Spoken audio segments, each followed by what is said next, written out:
Normalmente, aqui em Cesareia, eu costumo falar bastante sobre os 2 anos que Paulo ficou preso aqui.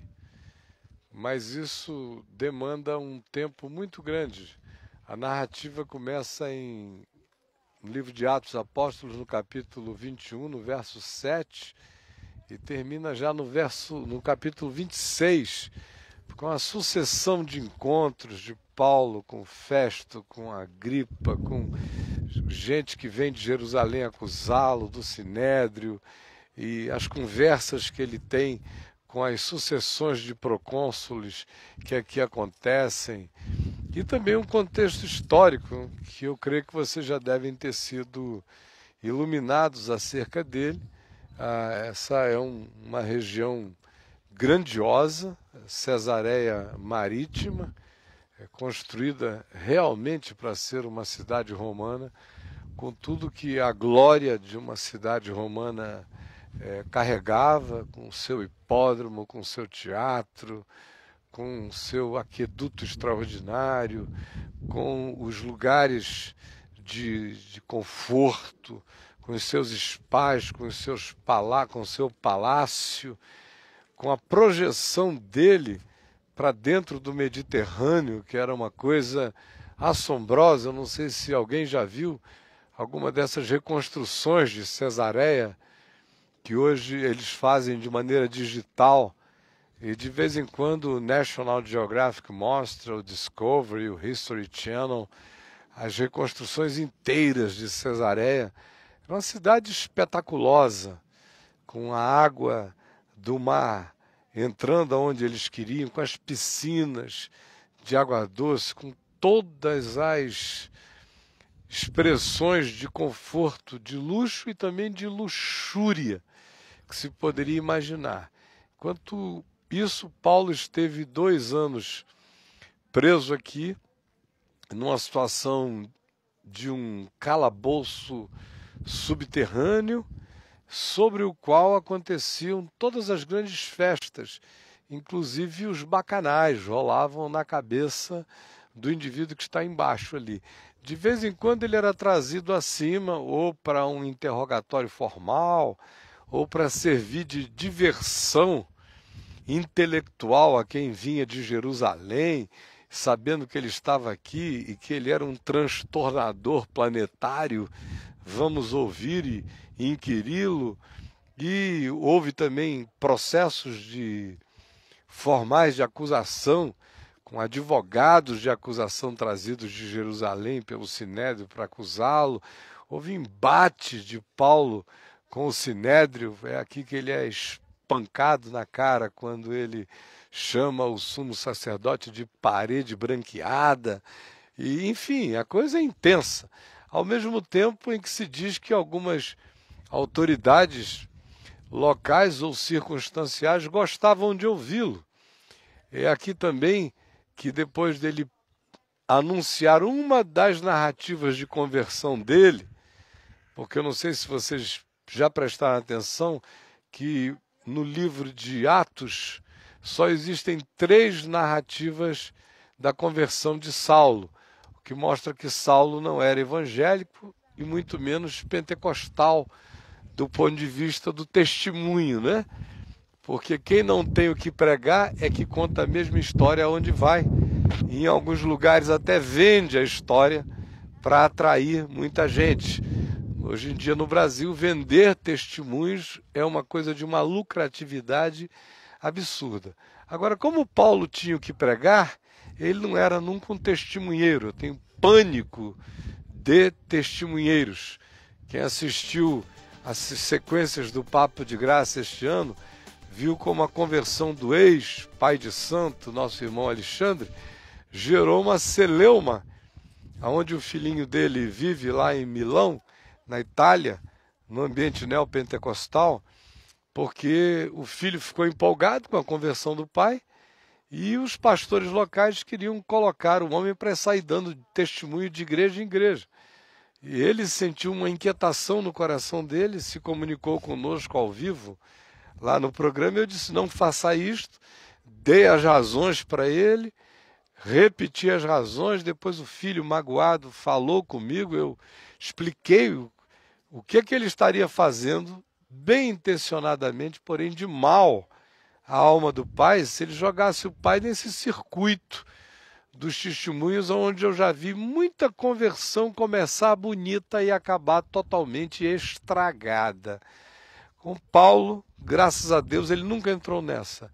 Se converteu no caminho de Damasco, depois ele ficou 3 anos na Arábia sozinho, depois ele foi para sua cidade natal, que era Tarso, e foi lá que Barnabé o procurou e o achou, e o trouxe para Antioquia da Síria, aonde eles começaram a pregar o Evangelho, não a contar a história de Paulo. E durante as narrativas de Atos, são 3 as narrativas da conversão. Uma é Atos 9, que conta a história. Uma outra é Paulo narrando a história aqui, em Cesareia, onde ele conta o que lhe acontecera. E uma outra ocorrência em Jerusalém. Nas cartas dele, ele é tão discreto sobre o fenômeno, ele não faz um culto ao fenômeno. O que normalmente acontece é quando você troca a consciência do Evangelho pela narrativa de uma história pessoal, você acaba ficando seco de Evangelho, oco de conteúdo, mecânico na repetição e estimula um culto à experiência pessoal. Outros olham apenas daquele modo. E eu já vi tanta gente, desde que eu sou menino, antes de eu me converter, estragar-se na vida porque viveu apenas de fazer narrativas de uma historinha pessoal. Imagina se aonde eu fosse contar a vocês o que me aconteceu aos 18 anos de idade, como isto e aquilo. Eu aprendi isso muito cedo, essa é uma coisa que eu também nunca fiz na vida, exceto em conversas íntimas, aqui, ali e além. E quanto mais o tempo passa, a graça de Deus cresceu tão mais na minha vida, que a história do que me aconteceu aos 18 anos de idade não é a melhor ocorrência da minha existência. Foi só a primeira. E graças a Deus, não é olhando para trás que eu me lembro do melhor de Deus na minha vida, é olhando para agora que eu sei qual é o melhor de Deus na minha vida. E é olhando para o futuro que eu tenho certeza onde está o melhor de Deus para a minha vida, ainda aqui, no tempo presente, não me refiro nem à eternidade. Pois bem, são apenas 3 as narrativas que ele faz. E o tempo que ele passa aqui, a gente teria uma quantidade enorme de coisas a dizer, mas, como eu disse, o tempo não seria suficiente. Peço apenas que vocês, chegando hoje no hotel, leiam Atos do capítulo 21, verso 7 até em diante, até o capítulo 26, com cuidado, anotem os nomes, a fartura de personagens que interagem, e como há pouco eu dizia, a coisa mais extraordinária que ficou cunhada na história como fala de Paulo no lugar, é quando ele é interrompido no seu testemunho e no seu arrobo feliz de narrar o que Jesus fizera na sua vida, e ele é interrompido quando lhe dizem: Paulo, as muitas letras te fazem delirar. É aqui em Cesareia que ele sofre essa interrupção que entra como um eco extraordinário para a história, revelando também essa capacidade verbosa, articulada, persuasiva, construtiva, arquitetônica da expressão do falar deste homem, acerca de quem anteriormente na nossa viagem nós já falamos significativamente. É justamente porque a gente já vem da Ásia Menor, na Turquia, e da Grécia só falando muito de Paulo, que eu decidi que aqui em Cesareia, hoje a minha ênfase não será nele, mas será na continuidade do que a gente estava falando lá no alto de Jope, sobre Pedro. A última coisa que eu lhes disse lá é que para Cornélio, a narrativa que começa em Atos 10, para Cornélio, aquilo foi trazer a ele a consciência do que ele já tinha sem saber. Foi trazer para ele a segurança do que ele esperava e já era dele. Foi trazer para ele a paz do que ele em paz pedia a Deus e não sabia que podia usufruir em plenitude. Foi trazer para ele o nome daquele que no coração ele já conhecia. Foi dar a ele a informação histórica do que existencial e espiritualmente ele já provava. Ele e toda a sua casa. E a prova das antecipações da graça de Deus na vida dele estão no anjo que lhe apareceu e se culminam no fato de que a mensagem de Pedro é interrompida e eles falam em língua e profetizam, mostrando assim Deus que em relação a Cornélio ele tinha seu próprio caminho para realizar em Cornélio o que ele quisesse. Quem precisava muito daquele encontro com Cornélio era Pedro, para se desintoxicar, para se desenvenenar, e também mostrando a nós como é tão fácil, minha gente, a gente esquecer o evangelho e se tornar religioso com uma rapidez imensa. Porque aqueles homens, Pedro e os demais, tinham andado com Jesus 3 anos e 3 meses, ou 3 anos e 6 meses, como queiram, vendo Jesus desconstruir iconoclasticamente todas aquelas construções, desde o templo, ao culto ao sacerdócio, a qualquer coisa que fosse geografia sagrada, chamando todo mundo a olhar para o coração e não para as exterioridades, invertendo ordens completamente, dizendo que aquilo que frequentemente é elevado diante dos homens é abominável diante de Deus, abraçando os marginalizados daquela sociedade, confrontando os reis do exemplo, os donos da moral e da ética, os jactantes do seu próprio comportamento, dizendo-lhes em verdade eu vos digo que muitos publicanos, que eram o pior tipo de pessoa do ponto de vista social, do ponto de vista de um judeu ortodoxo ou religioso, ou de qualquer outro cidadão que se visse cobrado e extorquido por muitos dos publicanos. Mas Jesus disse, em verdade eu vos digo que muitos publicanos e meretrizes vos precedem no reino de Deus. Relativizou aquilo tudo toda hora.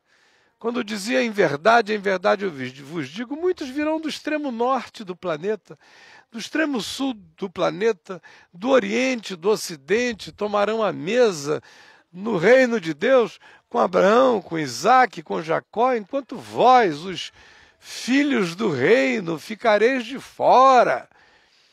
Ele mesmo conta aquelas histórias, como em Lucas 13, que muitos dirão naquele dia, Senhor, tu ensinavas nas nossas ruas, nós comíamos e bebíamos na tua presença. Ele diz, eu contudo lhes direi explicitamente, eu nunca vos conheci, tanto quanto em Mateus 7, ele fala a mesma coisa daqueles que diziam e que dirão, naquele dia, em teu nome expulsamos demônios, profetizamos, operamos milagres, ele, porém, lhes dirá, eu nunca vos conheci.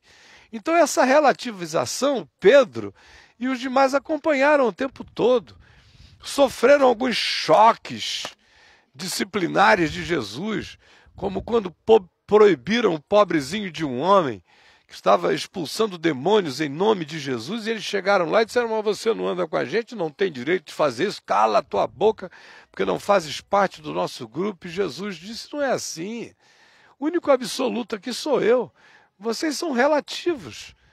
Quem não é por mim é contra mim. Quem comigo não ajunta, espalha. Agora vocês, quem não é contra vocês, já é por vocês. A diferença entre mim e vocês é gritante. Fiquem felizes de não sofrerem hostilidade, porque vocês não são, igreja nenhuma é o ponto de convergência de nada. Somente eu, vocês não. Ora, com essas e dezenas de outras coisas que Jesus os ensinou, ele os leva a Jerusalém. E sobre a cruz, ele mesmo diz, quando eu for levantado da terra, atrairei todos a mim. Depois de ressuscitado, aparece a eles 40 dias, dando-lhes mandamentos do reino de Deus, ensinando-os a guardar todas as coisas que ele tinha ensinado. Repetiu tudo de novo e mais, dizendo, dando-lhes mandamentos pelo Espírito Santo. Ou seja, agora já é ele ressuscitado, ensinando, e o Espírito Santo ecoando intensamente, já há uma dimensão de introjeção do conhecimento na consciência deles. Antes de assunto aos céus, Jesus diz mais de uma vez, vocês vão receber poder, e a palavra grega é dunamis, é esse poder explosivo. Vocês vão ter uma alteração de interioridade fabulosa. Os tímidos vão ficar corajosos. Os que se autorrecolhem vão ganhar o poder da extroversão.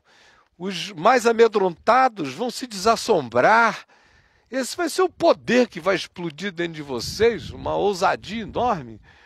Porque, como diria Paulo, nós não recebemos espírito de covardia, mas de poder, de amor e de moderação.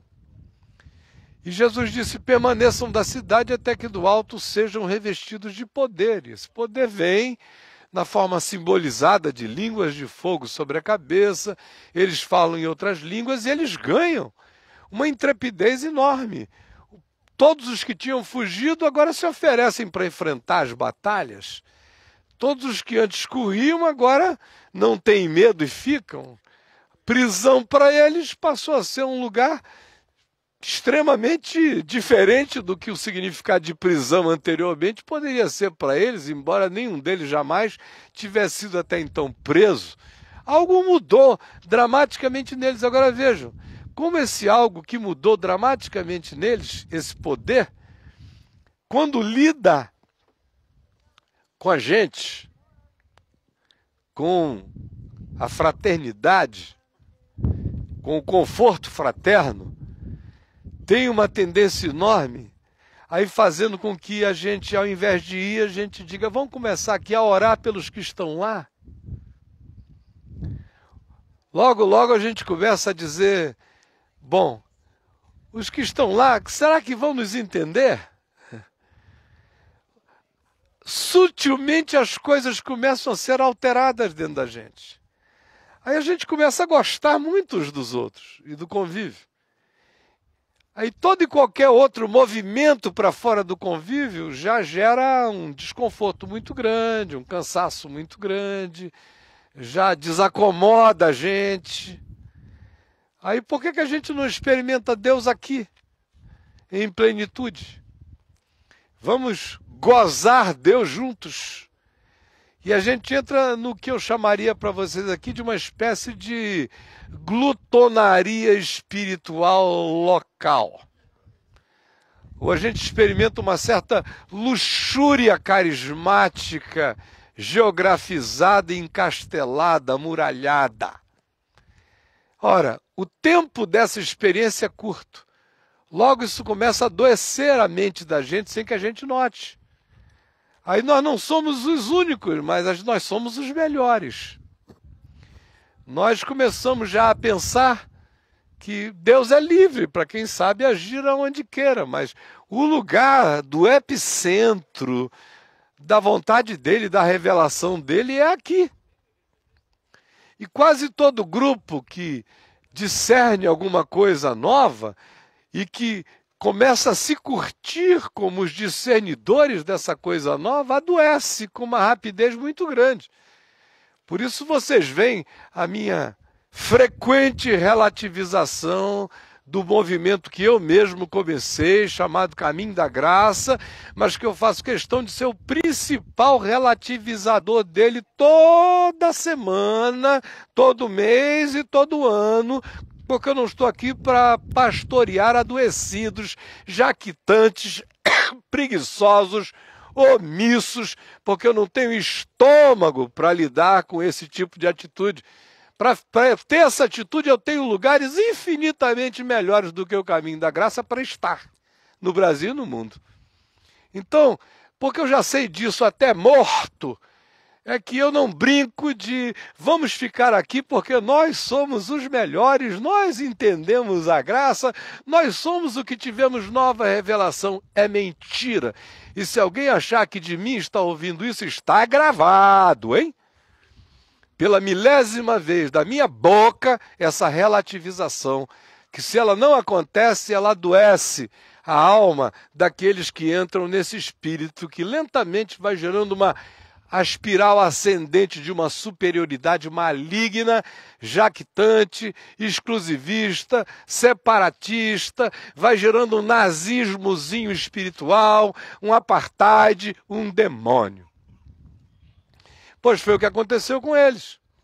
Abram aí no capítulo 11 de Atos. Depois da experiência de Pedro aqui em Cesareia, a notícia de que o Espírito Santo tinha se derramado na casa de Cornélio, sobre a parentela de Cornélio, chegou até Jerusalém.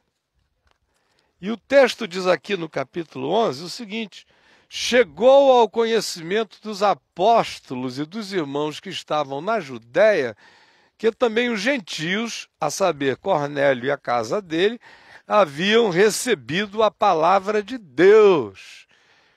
E a notícia chegou lá. E Tiago, irmão de Jesus, estava lá, Judas, Tiago, irmão de João, quem sabe João, os demais apóstolos, os que tinham andado com Jesus. E agora começa a surgir um espíritozinho de autorreferência, que é um negócio diabólico, sutil, enorme. Não tem aprovação se não passar por mim, espiritualmente falando. O que aconteceu lá?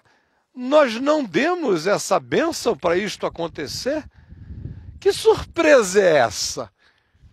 Aí Pedro ouve esse eco e ele não ouve isso como coisa benfazeja. Ele ouve isso como uma pergunta estranha. Que negócio é esse que está acontecendo lá? E Pedro? Qual é a de Pedro? Como é que ele entra lá? E aí batiza esses caras?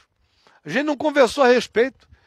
Parece até que Jesus nunca tinha dito: indo por todo mundo, preguem o evangelho a toda criatura.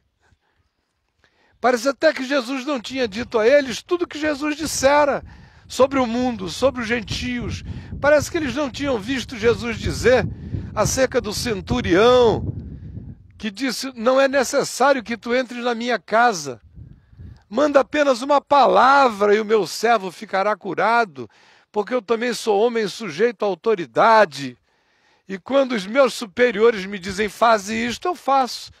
E os que estão sob mim, quando eu lhes digo façam isto, eles fazem.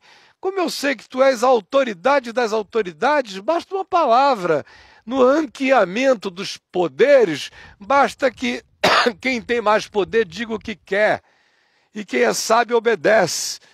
Então, o homem dizendo isso, disse a Jesus: manda uma palavra só, fala assim, ó, eu quero que o teu servo fique curado.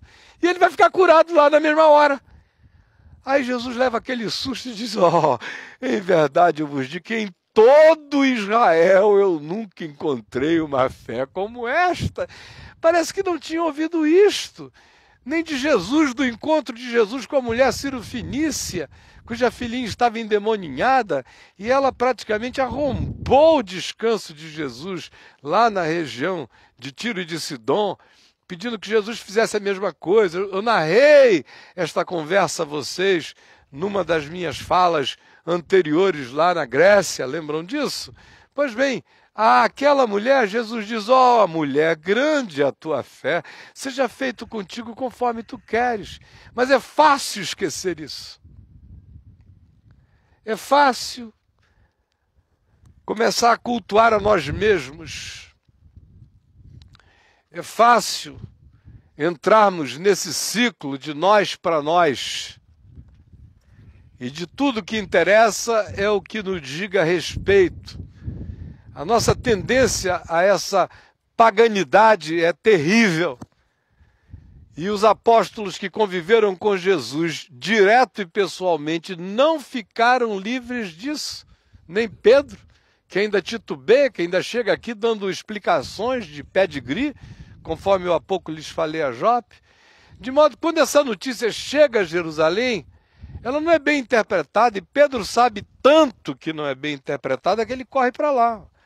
Quando Pedro subiu a Jerusalém, os que eram da circuncisão o arguíram dizendo que era praticamente todo mundo: entraste em casa de homens incircuncisos e comestes com eles. Então Pedro passou a fazer-lhes uma exposição por ordem, dizendo: olha só, seu caro Pedro, agora tem que falar para Tiago, irmão de Jesus, para Judas, para Tiago, para João, para Bartolomeu, para Filipe, para aquele pessoal todinho. Religião acontece como mato, minha gente. Nasce como urtiga em qualquer lugar. Religião não é oliveira que a gente tem que cuidar, tratar. Não é videira que a gente tem que podar. Não, é mato. É capim gordura. Dá com uma facilidade enorme. É pezinho de chuchu. Vai que vai rasteiro, impregnando. É erva daninha. Cocô de passarinho gera, que é uma beleza. Com uma facilidade enorme. Não precisa de nenhum tratamento. Ninguém nunca pensa, a gente precisa cuidar para criar um espírito religioso. Não, ele faz parte da oferta de Caim. Ele faz parte da busca da autonomia humana. Ele faz parte do nosso desejo de sermos melhores e superiores e de sermos diferenciados do resto do mundo. É uma maçonaria que viaja no DNA do pecado na alma de cada um de nós. Aí lá vai Pedro explicar: eu estava na cidade de Jope orando e num êxtase. E eu acho que Lucas bota isso aqui de propósito mesmo, para ficar mesmo chato, entendeu? Para a gente ter uma ideia do negócio. Tive uma visão e observei descer um objeto como se fosse um grande lençol baixando do céu pelas quatro pontas e vindo até perto de mim. E fitando para dentro dele os olhos vi quadrúpedes da terra, feras, répteis, aves dos céus. Ouvi também uma voz que me dizia: levanta, Pedro, mata e come. Ao que eu respondi: de modo nenhum, Senhor, porque na minha boca nunca entrou coisa como imundo. Olha como vai ficando patético o negócio. Segunda vez falou a voz do céu: ao que Deus purificou, não consideres como imundo. Irmãos, isto sucedeu por 3 vezes, irmãos. E de novo, tudo se recolheu para o céu. E eis que na mesma hora pararam junto à porta, em frente à casa onde estávamos, 3 homens enviados da parte de Cesareia para se encontrarem comigo. Então o Espírito Santo me disse que eu fosse com eles, sem hesitar. Foram comigo também estes 6 irmãos que estão aqui, que eu trouxe para testemunhar, ou para entrarem no pau junto comigo, porque foram juntos comigo até lá. Porque religião precisa também de grupo contra grupo, testemunha contra testemunha, essa coisa toda. E entramos na casa daquele homem, que a essa altura já era o brother Cornélio. Já tinha comido com o cara, agora entramos na casa daquele homem. Tem que falar assim, Jerusalém, porque não pode mostrar muita intimidade, não. E ele nos contou como vira o anjo em pé. É um detalhe que na visão anterior não se diz, que o cara estava em pé. Mas aqui ele tem que estar em pé mesmo. Em pé na sua casa, levou um susto danado, e que lhe disseram: envia Jope e manda chamar Simão por sobrenome Pedro. Portanto, eu, né? Então a conspiração vinha de outros ambientes. O que eu vou fazer, irmãos? Não deu nem para perguntar em Jerusalém se eu podia ir ou não. O qual te dirá palavras mediante as quais serás salvo tu e a tua casa. Quando, porém, comecei a falar, Olha só, na realidade ele falou pra caramba. Falou mais dando desculpa de estar lá. Mas quando ele começou a pregar, quando eu comecei a falar, isso aqui é interessante, porque esse comecei, que eu enfatizei há uns 37 anos atrás, eu anotei aqui nessa Bíblia aqui, né? Circundei e anotei aqui a conveniência do comecei, que era uma conveniência bem religiosa, porque eu quase não tive participação na história, irmãos, é o que ele está dizendo. Eu mal abri a boca. E o Espírito Santo se derramou em cima deles. Olha só, sabe? Corta a luz. Fiz o... Passei... Corta a luz. Mal eu comecei, parece Arão explicando a Moisés. Sabe, o povo pediu, aí eu joguei tudo dentro, saiu esse bezerro de ouro. Então, mais ou menos do mesmo jeito, quando eu mal comecei, o que eu ia fazer? Tudo fora de controle, não tive nem tempo de instruir sobre nada. Quando eu comecei a falar, caiu. Interessante que lá em Atos 2 diz desceu. Aqui na descrição diz caiu. Porque desceu é uma coisa não só romântica, mas de uma voluntariedade do Espírito. Agora caiu não, desabou mesmo. Foi um desabamento celestial, irmãos. Na cabeça deles. Caiu o Espírito Santo sobre eles, como também sobre nós no princípio. Então me lembrei das palavras de Jesus. Pedro, Jesus falou bilhões de palavras, ele lembrou de uma. João, na verdade, batizou com água. Só vai lembrar agora, se já provou tudo que provou. Eu, porém, vos batizarei com o Espírito Santo e com fogo. Pois se Deus lhes concedeu o mesmo dom que a nós nos outorgou quando cremos no Senhor Jesus, quem era eu, irmãos? Para que pudesse resistir a Deus? E ouvindo eles estas palavras, apaziguaram-se. Imagina só. Apaziguaram-se. Olharam um para o outro. O que a gente vai fazer, né? Deus tem cada ideia. Apaziguaram-se. E aí, uma vez apaziguado, já que Deus tinha feito isso, vamos glorificar também, né? Aleluia! Irmãos, cresceu o negócio. Somos mais agora.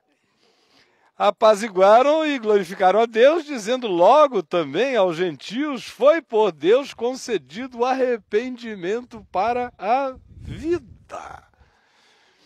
Em momento algum eles interpretaram o que aconteceu com eles no Pentecostes como arrependimento para a vida. Foi poder, mas para gentil, pagão é arrependimento para a vida. É um derramar no espírito de um segundo nível e uma segunda categoria. Por que eu estou querendo falar isso aqui com vocês hoje, antes da gente ir, de fato, terminar a nossa visão do êxtase de quadrúpedes, répteis e aves que a gente está tendo aqui com uma refeição ali na casa de Simão, o curtidor, que está curtindo com a cara da gente hoje é Simão. Por quê? Porque eu quero continuar a provocar em nós a pergunta: o quanto de não evangelho entrou na gente sem que a gente tenha percebido? Nos mais libertos de nós, nos que se acham os mais livres, o que infectou-se de não evangelho em nós é uma coisa extraordinária. Vocês podem ter certeza que talvez 97% de todas as questões chamadas questões da igreja são questões não do evangelho. Tem a ver com usos, com costumes, com modos, com formas, com gostos, com adereços, com hábitos. São vícios humanos, alguns deles infernizados, outros vícios humanos são aceitos e acolhidos. Algumas coisas praticadas pelos indivíduos são convencionadas como boas, embora sejam perversas do ponto de vista do Evangelho. Outras que são segundo o Evangelho, mas são partes do Evangelho que não pegaram, são tratadas no mínimo como idiotices a serem deixadas de lado ou utopias. Sem falar que nós todos adotamos uma quantidade enorme de coisas que não tem nada a ver com o Evangelho e que, em sendo expostas minimamente, já nos deixam perturbados. Por exemplo, a maioria aqui já me ouviu falar demais sobre isso, já internalizou o suficiente para talvez nem se chocar mais. Mas se fosse há 10 anos atrás, quando eu comecei a escrever, por exemplo, o meu site, o caio5.net, aquilo que eu sempre defendi a vida inteira, mas no tempo que eu era o reverendo Caio, eu podia dizer qualquer coisa que pegava. Ainda que o povo não praticava, mas eles diziam: ó Deus, louvado seja o teu nome pelo teu servo, a quem enviaste para nos abençoar nesta geração. O que eu mais ouvia durante 30 anos é: Caio é um dom de Deus para a igreja no Brasil.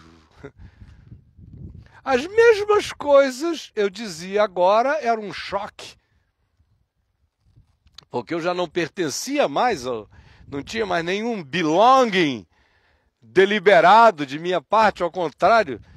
A decisão era ficar fora daquilo ali para poder ter uma voz do Evangelho, para perturbá-los, porque eu discerni que de dentro eu poderia dizer tudo o que dissesse, eles tinham os ouvidos mocos, porque eles apenas diziam: ele nos pertence, portanto, vamos ouvir como quem ouve a um profeta e vamos continuar vivendo na alegria de dizer: quando falarem alguma coisa a gente diz, mas nós temos o Caio Fábio.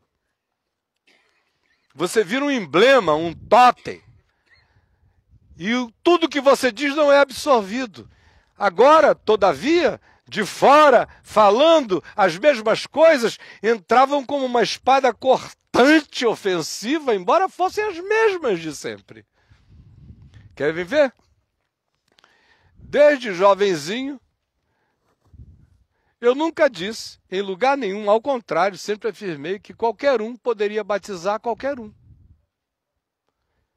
Que era assim que era no Novo Testamento. E todo mundo dizia: é verdade, reverendo.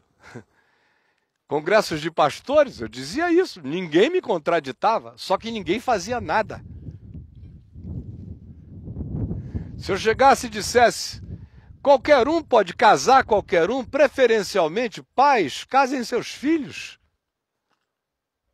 Todo mundo dizia: que poesia, que lindo. Mas na hora do casamento: reverendo, o senhor casa minha filha? Não, casa você, irmão. Não, é mais bonito com o senhor. O argumento é sempre esse, é estético. Você pode sair de ceia do Senhor. Eu sempre ensinei que ceia do Senhor, qualquer pessoa com um coração cheio de alegria em Cristo, não só pode participar dela, mas é privilégio garçonal servi-la, distribuí-la. E em diversas ocasiões fiz isso, sem presbíteros, sem diáconos, com gente simples, mas eles recebiam e esqueciam. Hoje as mesmas coisas são ditas e são tratadas como se fossem heresias. E heresia é essa oficialização piramidal, hierárquica, sacerdotal, pagã que se faz do pastor, do sacerdote, do presbítero, do diácono, da mesa branca evangélica, que é mesa branca, é cristicida, não é kardecista. É sessão de mesa branca da ceia do Senhor. Se não for ali, nada está acontecendo.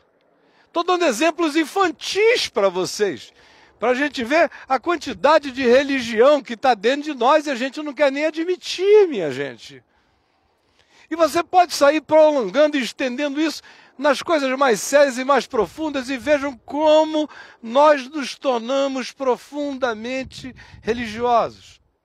Outro dia, uma pessoa, na brincadeira, me disse que estava grávida. Aí me falou assim, graças a Deus eu estou grávida neste lugar aqui, que não era a igreja. E aí eu falei, não, querida, graças a Deus não é porque é aqui, é porque é na graça. Porque, por exemplo, se fosse na Grécia, você estava danado. Mas como é na graça, você está livre.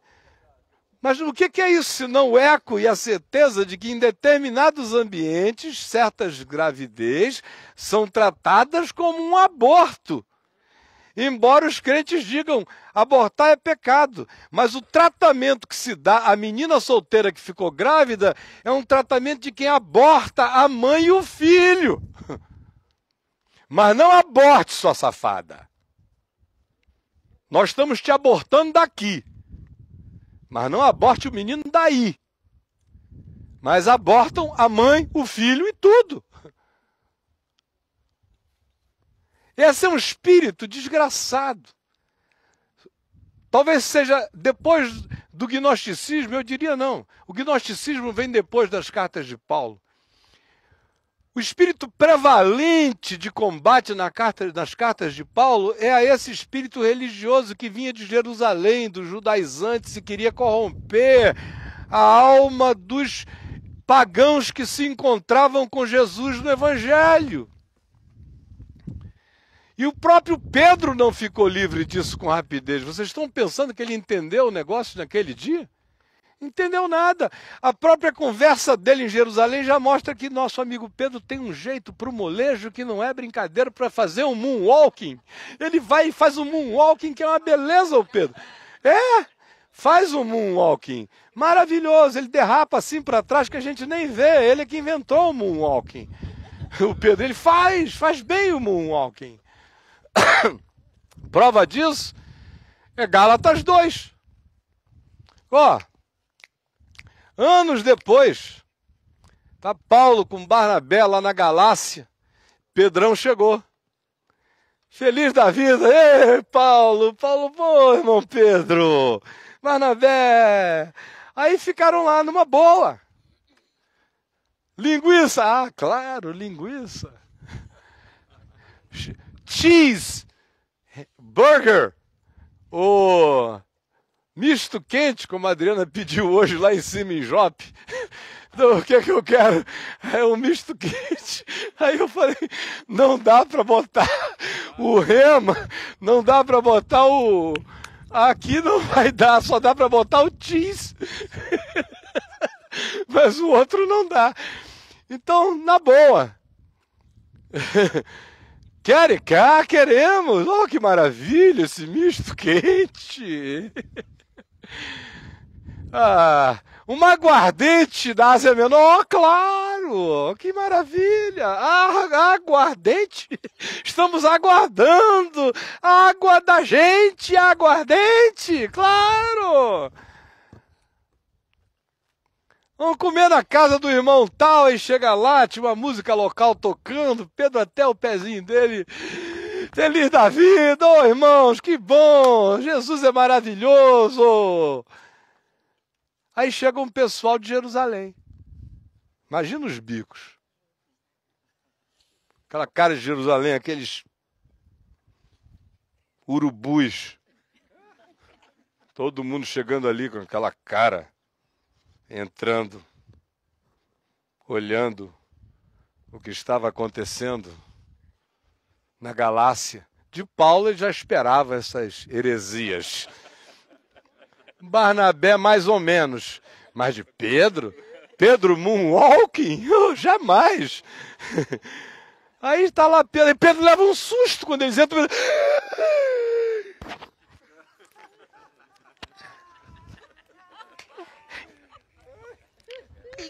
Ai, Pedro. Aí Paulo fica olhando aquilo. O que houve, irmão?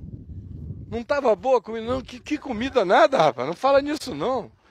Que comida nada, não. Eu só como pães asmos. Não misturo certas coisas. Que é isso, Paulo? Paulo ficou esperando. No dia seguinte é a mesma história. Aí agora já é Pedro chegando junto com os urubus. Lá vem ele. Aí, terceiro dia, mesma história. Aí os caras começam a se levantar e dizem, mas pô, que é isso? Pra que aquilo? E Pedro diz, amém. Oh, é verdade. É verdade. Oh, Senhor. Aí Paulo não aguenta. Leia Gálatas 2. A Gálatas 2, do verso 1 até o final do capítulo 2, é uma mensagem de Paulo para Pedro, que Paulo pregou na cara de Pedro, na presença de todo mundo. Isso aí é que é um cara que não faz moonwalking, é Paulo. Paulo é um cara que só anda para frente. É um caterpillar do evangelho. E atropela. Ele aprendeu na espiritualidade o evangelho da graça e o dos grace. Partia para as cabeças mesmo. Baiana, double leg, pá, joelho na barriga, deixa de ser idiota, Pedro. Para com isso, rapaz. Leiam lá. Quando chegamos lá na Galácia, Pedro se tornou repreensível, porquanto antes de chegarem os irmãos de Jerusalém, comia com todos, se divertia com todos, estava à vontade de tudo. Quando, porém, chegaram, dissimuladamente, bandeou-se para o lado deles e o próprio Barnabé entrou na mesma dissimulação. Isso é que é macho de Deus, esse Paulo. Por isso me desculpem, irmãos, das figuras que não ressuscitaram de entre os mortos, que é só Jesus que é o ressurreto. Desses mortais aqui entre nós, eu até hoje não encontrei um macho, mais apaixonado, mais desesperado, diante de quem eu me sinto um chaveirinho imprestável, do que esse cara chamado Paulo. Onde a graça de Deus entrou com uma revelação maior do que de qualquer outro, e no mesmo espírito que havia um cara capaz de ser um perseguidor, agora tem um sujeito que não tem mais limites quanto a dizer quem ele é e botar a cara para fora, seja onde for. Porque tornou-se repreensível. Pedro prega o evangelho, Paulo prega o evangelho todinho para ele de novo. Escuta, Pedro, não é a múltipla escolha. Me responde, nós fomos salvos pelo quê? Pela lei ou pela graça? Foi por obras da lei que nós fomos salvos ou foi por causa da cruz do Cordeiro de Deus? Foi pela fé em Jesus ou foi por obediência aos cerimonialismos judaicos? Foi porque comemos o pão da vida ou porque comemos a dieta religiosa? E vai confrontando de todos os modos a ele e a Barnabé na presença de todos. E diz, olha, Pedro, eu estou crucificado com Cristo. Quando Cristo morreu, eu morri com ele. Quando ele ressuscitou, eu ressuscitei com ele, para viver em novidade de vida, com uma consciência cativa do Evangelho e de ninguém mais. E a única a lei que está sobre mim é o dogma do amor. De modo que o amor em Cristo é um amor prático e que liberta as consciências oprimidas por essa quantidade enorme de pesos que não são Deus, que não são religião, que não são nada, são apenas acachapamento humano. Coisas essas que nem nós, nem os nossos pais conseguiram carregar.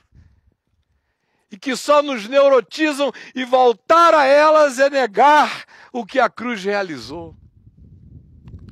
Então eu quero concluir deixando só essa pergunta a você. Hoje o lençol baixou aqui. Quais são os quadrúpedes que você não come?